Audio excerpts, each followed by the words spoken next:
네, 안녕하세요. 네, 베리타스에서 자료해설 강의하는 윤진원입니다. 12월이고요. 자료해석 모의고사부터 드디어 모강 시즌이 시작이 됐습니다. 오늘 이제 문제 풀어보시면서 여러분들의 그 이제 기분은 말로 다 할 수 없는 당혹감과 그래서 내가 지금까지 뭘 했나 공부를 한다고 했는데 이런 점수는 태어나서 처음 받아봤다 뭐 이런 부분들이 있을 겁니다. 그래서 모의고사 시즌엔 까딱 잘못하면 네, 감사합니다. 모의고사 시즌에 까딱 잘못하면 여러분들이 이 공부 남은 기간 동안의 방향을 정말 잃어버리기가 굉장히 쉽습니다.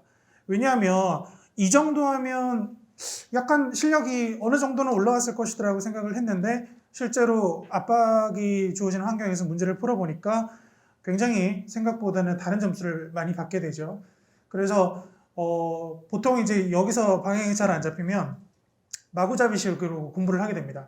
그래서 이제 가장 많이 빠지는 이제 나쁜 길이 첫 번째 양치기.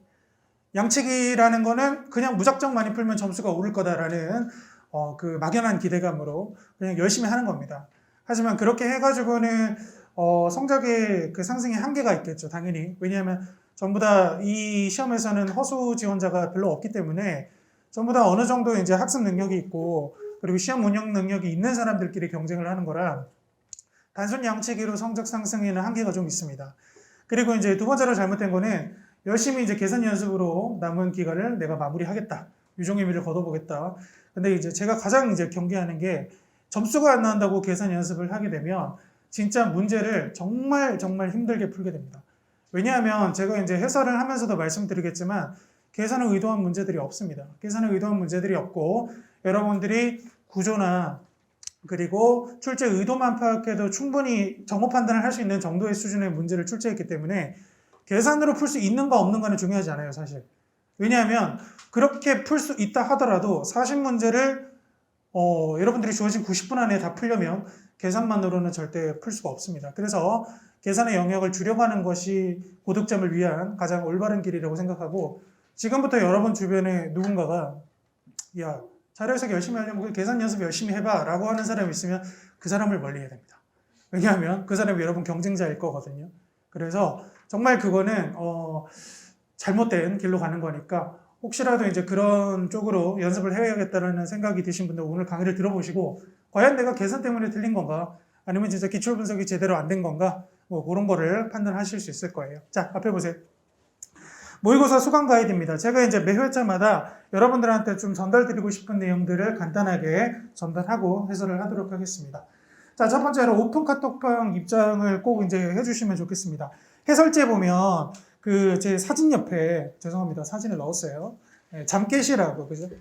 그러니까 뭐 모의고사 풀고 기분 나쁜데 해설지를 보니까 더 기분이 나빠진다 이런 분들도 있던데 자, 거기 보시면 QR코드가 있어요. 거기 들어오시면 제가 수업 시간에는 우리가 딱 2시간이기 때문에 많은 얘기를 전달할 수가 없습니다. 그래서 제가 매 회차 끝나고 나서 오늘 시험의 주요 포인트는 어떤 부분이었고 그리고 통계상 어떤 유의미한 부분이 있었기 때문에 어떤 식으로 준비하셔라 이런 부분들을 매일 오픈 카톡방으로 정리해서 올려드릴 거예요. 그래서 리뷰하실 때 그거 참고하시면서 리뷰하시면 좋겠고 그리고 여기 적어놓은 게 3월 4일 이후 시험 예상 커트라인이나 수업 관련 공지 실시간 전달을 하려고 합니다. 그래서 여러분들이 모의고사 강의 끝났다고 이 오픈 카톡방 나갈 게 아니라 나중에 추후에 제가 이제 정보 수집을 좀 해서 그 부분에 대해서 커트라인, 예상 커트라인 같은 것도 미리 좀 제가 전달을 드릴 수 있도록 그렇게 진행할 예정이고 수업 관련 공지도 전달하겠습니다. 그래서 꼭 입장을 좀 해주시고요.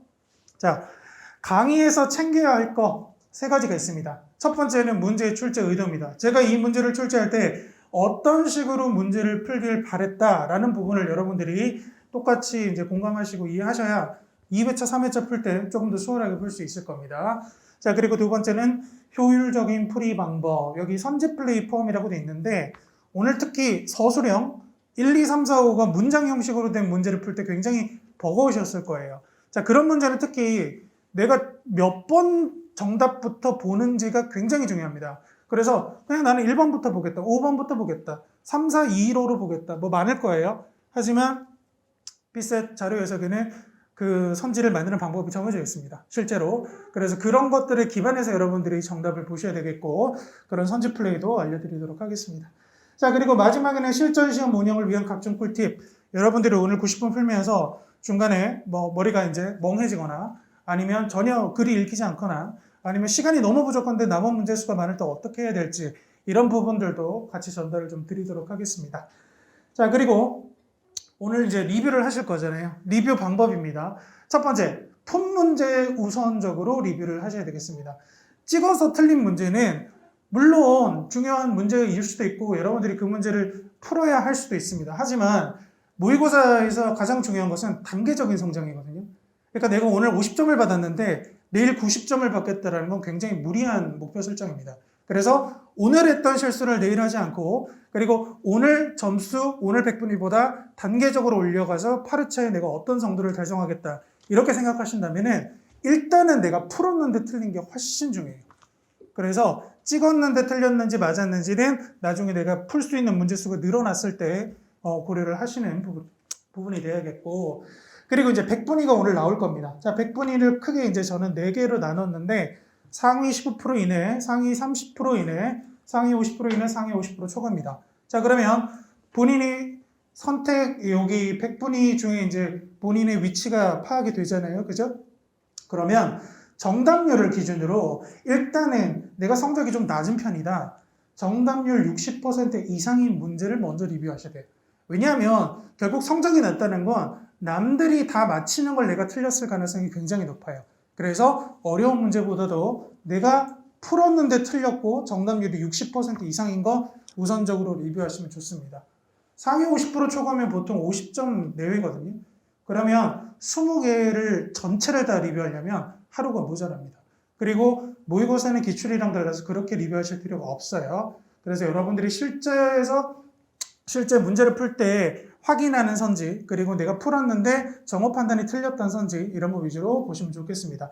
자, 그래서 50% 이내는 50% 이상까지 30% 이내는 40%대 문제 보통 여기서부터 이제 고득점을 결정하는 문제 정답률이 되겠고 나는 성적이 좀 괜찮다 상위 15% 이상 물론 이런 분들도 60% 이상 틀립니다. 자, 그래서 절대 틀리면 안 되는 것들 그리고 내가 성적을 조금 더 올리기 위해서 이런 부분까지 고려를 해주면 좋겠다. 자, 요거 단계적으로 정답률 기준 확인하시면 되겠습니다. 자, 그리고 모의고사 이의제기와 질문 방법입니다. 여러분들이 실제 시험을 보셔도 인역처에 이 문제 잘못된 것 같아요. 이의제기를 합니다. 그래서 올해 입법고시 같은 경우에는 자료해석에서 이의제기가 받아들여졌어요. 자, 그런 부분이 분명히 존재하기 때문에 만약에 문제를 풀었는데 이건 문제가 좀 이상한 것 같다 혹은 오탈자가 있다 그리고 나는 이 문제 좀 질문해보고 싶다. 수업에서는 내가 궁금해하는 건 안 다루던데 이건 어떻게 풀어야 하는지 궁금하다. 자, 그러면 다음 카페를 활용하시는 방법을 일단 우선 알려드릴게요. 윤진원 자료해석 다음 카페 들어오시면 두 가지 메뉴를 만들어 놨어요. 첫 번째 2023 모의고사 이의제기. 자, 여기서 모의고사 오늘 어떤 부분이 좀 이상했다, 이의가 있다 달아주시면 되겠고 나는 질문이 있다, 이의는 아닌데 그럼 모의고사 및 기타 교재 Q&A가 있습니다. 저기다가 질문을 올려주시면 답변을 드리도록 하겠습니다. 그리고 만약에 나는 오늘 바로 해결하고 싶다. 그러면 수업 종료 후에 저한테 직접 질문을 해주시면 되겠습니다. 자, 이렇게 해서 전반적으로 여러분들이 수업 활용하시면 좋겠고 조금 있다가 쉬는 시간에 통계표가 나와 있으니까 통계표 확인을 하시면 되겠습니다. 일단은 전체 평균은 51.7입니다. 51.7이고 상위 20%가 69.46입니다. 그리고 최고 득점은 77.5입니다. 77.5. 그래서 그거 기준으로 내가 어느 정도 성적이라는 거 나중에 통계표에서 확인을 해보시면 되겠습니다. 자, 그러면 1번 문제부터 한번 풀어보도록 하겠습니다. 1번 볼게요. 자, 참고로 저는 전문제를 다 해설합니다. 전문제를 다 해설하고 제가 실제로 푼다라고 했을 때 어떤 방식으로 푸는지를 같이 한번 확인해 보도록 하겠습니다. 자, 1번 볼게요. 자, 1번 일단 요거는 보고서형에서 추필이라고 하는데 추가 필요 자료입니다. 자, 추가 필요 자료고 정답률이 거의 80% 정도 나오는 문제입니다. 78.79가 나왔는데 그러면 이건 틀리면 안 된다는 뜻이거든요. 그래서 보통 이런 거 틀린 분들이 100분율이 낮습니다. 그래서 이거는 반드시 맞춰야 되는 문제고 자, 추가로 필요한 문제 보고서 추필형에서는 여러분들이 어떤 부분을 보셔야 되냐면 일단은 보고서 추필한 자료가 있어요. 자료가 있고 보고서가 있습니다. 그리고 밑에 가시면 보고서의 내용을 작성하는데 자료만으로는 작성을 할 수 없으니 여기서 어떤 자료가 추가적으로 필요하겠냐, 요 패턴인데, 자 보세요.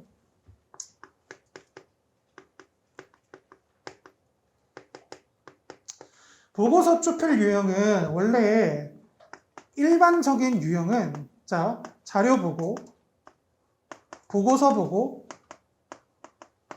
보기를 보는데 이건 잘못된 방법이에요. 왜냐하면 제가 얘를 1번에 깐 이유가 있거든요. 딱 이렇게 보는 사람들 시간이 많이 걸리게 설계가 되어 있습니다. 왜냐? 보고서를 전부 다 읽어야 되기 때문에. 하지만 우리는 이 문제는 어떻게 접근한다? 자료, 그리고 바로 보기로 갈게요. 그 다음에 보고서로 가시면 좋습니다. 선생님, 이렇게 하면 어떻게 문제를 풀 수 있죠? 자, 첫 번째, 자료에 어떤 내용이 있는지 확인하시고, 이 보기의 내용이 자료를 통해서 유추할 수 있는가? 근데 유추가 안 돼요. 자료에 없는 내용이 보기에 들어있는데 얘가 보고서에 있다면 추가 필요하다. 자, 이런 패턴으로 여러분들 문제 푸시는 게 보고서를 다 읽지 않는 방법이 되겠습니다. 자, 그러면 이렇게 한번 볼게요. 자, 보고서 추필 문제가 많은데 웬만큼 정답률이 나오는 문제들은 제가 좀 넘어가겠습니다. 그래서 첫 번째 문제니까 간략하게 좀 설명을 할게요. 자, 보고서 자료 먼저 볼게요. 공공부문의 일자리 규모와 국내 총 취업자 수 규모입니다. 자, 그러면 취업자 수, 인구수, 일자리 수 이런 것들이 주어져 있죠. 연도별로 2020, 19의 진감이 나와 있고, 그리고 공공부문 내 각 부문별로 공공부문, 일반정부는 이렇게 구성되고 공기업은 일자리가 몇 명이 되냐 이런 내용이거든요. 자, 그러면 어디로 바로 간다? 보고서 건너뛰고 보기로 갈게요. 자, 첫 번째 기업 보겠습니다. 2020년 공기업 세부 유형별. 자, 공기업의 세부 유형이 나와 있다, 안 나와 있다? 표 위에 보면 공기업의 얘기는 있지만 세부 유형은 없어요. 자, 그러면은 보고서에 나와 있어야겠죠. 자, 여러분들이 여기서 보시면 공기업의 세부 유형은 이렇게 키워드를 발췌독할 수 있어요. 자, 보고서 추필은 이렇게 푸는 거지 보고서를 다 읽으시는 게 아닙니다. 그래서 기억이 옳은 선지가 되겠죠. 그러면 3번, 4번, 5번 지울 수 있습니다. 자, 니은하고 디귿이 있어요. 이때도 여러분들이 좀 실전에서는 니은하고 디귿 둘 중에 하나만 풀어도 답이 끝나잖아요. 그러면 어떤 걸 풀어야 돼요? 짧고 직관적인 걸 풀어야 돼요. 그래서 니은을 풀기보다 디귿 보세요. 2019, 2020년 일반정보 및 공기업 내 일자리 형태 현황 이런 부분이 있죠. 자, 그러면 일자리 형태를 찾아보니까 공공부문의 일자리 형태 이런 식으로 바로 나와 있네요. 정답은 2번이 되겠습니다. 만약에 니은을 읽었다면 취업자 수 대비 일반정보 일자리 규모 비중 뭔가 분수 비교를 해야 되는 것 같다. 그럼 분모는 뭐고 분자는 뭐지? 훨씬 더 복잡하게 접근했을 겁니다. 방금 제가 니은하고 디귿 중에 뭐를 선택했다라는 기준이 있잖아요. 이게 선지 플레이예요. 그래서 무조건 잘 풀기만 하면 되는 게 아니라 똑같은 시간에 정보량이 적어야 내가 부하량이 덜 걸리거든요. 자, 그래서 이런 부분을 포함해서 문제를 푸시면 되겠습니다. 1번에 2번 정답률은 76.79%. 자, 2번 넘어갈게요.